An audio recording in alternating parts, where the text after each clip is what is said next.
Alright, in this video we are going to be solving equations using exponents and logarithms. So this first one I'm going to do is going to be an exponential function. So let's see our exponential equation. I have 2 raised to the 3x power equals 4 raised to the x plus 1 power. And it's our job to solve for x. Well, I know that 4 is 2 raised to the second power. So I am going to substitute in place of the 4, 2 squared. So I have 2 to the 3x power equals 2 squared raised to the x plus 1 power. Well, power to a power means I multiply my exponents using that property of exponents. So I have 2 to the 3x power equals 2 raised to the 2 times, because we multiply exponents, x plus 1 power. Now that my base is the same, I can set my exponents equal to each other. That means that 3x is going to equal 2 times x plus 1. Well, distribute the 2.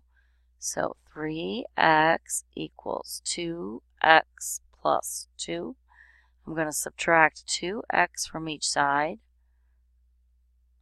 3x, take away 2x is 1x, so x equals 2. All right, there is that one. Now I am going to grab an exponential, not exponential, we just did that one. We're going to do a logarithmic one. All right, our logarithmic equation's going to be, let's see, log base 10 of 2x plus log base 10, so log of x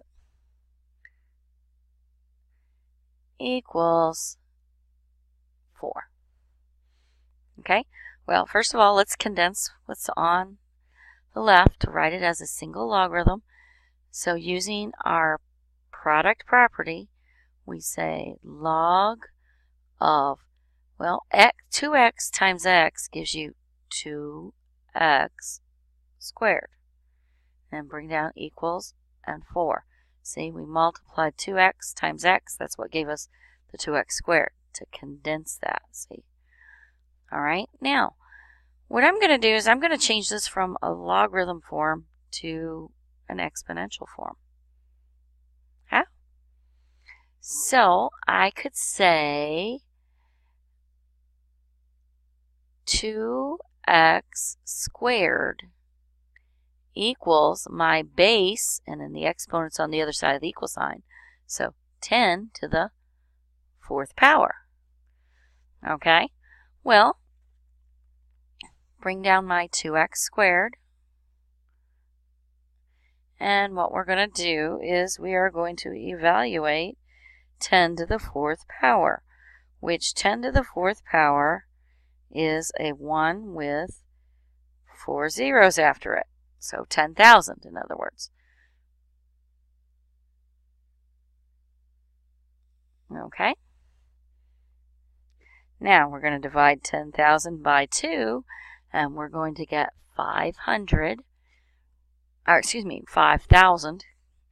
We say x squared equals, divide both sides by 2, we get 5,000. All right, let's write that again, 5,000.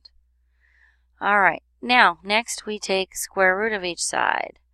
So square root, we're going to have on this side x equals, now 5,000, we know it is 50, which 50 is 5 times 10 times 100. 100 is a perfect square, so I can take the square root of 100, which gives me 10, so equals 10 times the square root of 50. You see, since this is only 5 times 10 and 10 is 2. Oh, wait a minute. 5 times 10. Oh, we can still reduce some more. See, we have our 10 on the outside. 50 is 2 times 25. And 25, see, if you didn't get it immediately the first time, you can do this in steps, which is kind of cool. All right, square root of 25 is 5, so a 5 will come out. So we have x equals 10 times 5 makes 50, and a 2 stays inside the radical. So 50 radical 2 is our final answer. Cool. So remember, if you didn't quite get a square root in the very first step of something in reducing it, you can continue and do it in steps, which is actually pretty neat because it helps sometimes to just break things down. All right, have a good one, everybody.